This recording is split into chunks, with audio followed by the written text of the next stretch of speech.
हाँ जी, अस्सलाम वालेकुम जी सारे भरावां नूं।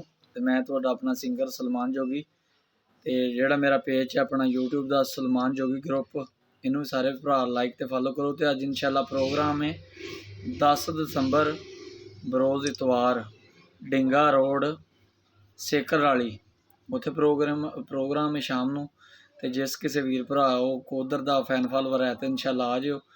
ते बकाया एक 18 तरीक नूं प्रोग्राम है तो एक 16 तरीक वाले दिन प्रोग्राम है, वह भी डिंगी वाली साइड ते। ते बाबा जी लिखते ने भाई सुत्ता उठ के कदे नहीं खुश होया, बड़े सुत्ते जगा के वेख्या है। कुत्ते जिहा नहीं वफादार कोई सुक्का टुक्कर भी पा के वेख्या है। ते दर मालक दा फिर भी नहीं छड्डदा, बड़ी वार तरा के वेख्या है। तोता जदों भी छड्डिए उड़ जांदा, बड़ियां झूरियां पा के वेख्या है।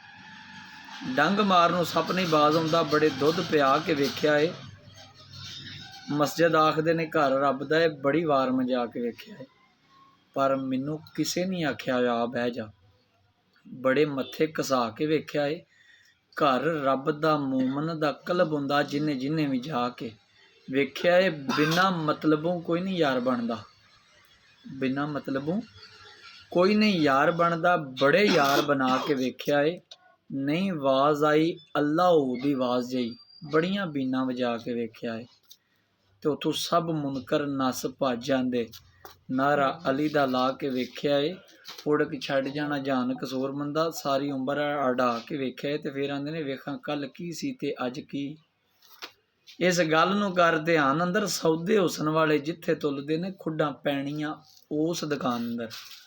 ते जिथे शाह वजूद दा तहत करदा, उल्लू बोलने उस मकान अंदर। एवें आकड़ा करें कसूर मंदा, सदा रहना नहीं इस जान अंदर।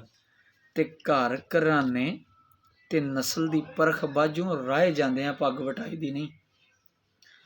घर घराने ते नस्ल दी परख बाजों राहे जांदे हैं, पग वटाई दी नहीं। जिन्हें अपने घर नहीं धी जम्मी, कदर जानदा कदे जवाई दी नहीं।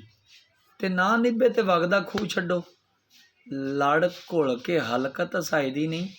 कर कतर अरमान फिर खूह पानी, ये भी गल कोई एड़ दनाई दी नहीं। क्योंकि गल्लां नाल ते बनन गलार लखां, खल्ले पैण गलियां नूं हर मजलस है। गल वालियां दी गल हो रही है, ये छपाया ते छुपी नहीं गल रहनी। तको तकीए तो महशब हो रही है। मेरे गल ते मौत नहीं पा सकी, मेरे गल ते मौत नहीं पा सकी। कवरां विच भी करदी ये लो रही है। गल वाले दी गल कसूर मंदा, अज भी ऐब जहान दे धो रही है। ते सारे गहन गमां दा जामन साईं सरदार लिखते हैं, कोई नहीं बनता गहन गमां दा जामन, कोई नहीं बनता ते शाला बख्त ना खावन डोले। उदू सज्जण मी बन दुश्मन जाते, जदों पैण बख्तां विच रौले। ते जद तक बख्त सलामत रहिंदे, सज्जण आण सदिंदे ने कोले। पर साईं सरदार सदा नहीं बख्त सलामत रहिंदे, घड़ी मासा ते घड़ी तोले। ते सारे भरावां दा बहुत शुक्रिया। इस तो बाद नैक्सट टाइम इंशाल्लाह वीडियो डेली आवे करदी। हुण इंशाल्लाह टाइम नहीं सी अगे लगदा, इसकी वजह तो वीडियो नहीं अपलोड कर रहे। ते सारे भरा चैनल नूं सबसक्राइब ते वीडियो वेख के ते अपना कमेंट का इजहार जरूर करना है, जिस किसी ने वीडियो वेखनी है जी। अस्सलाम वालेकुम।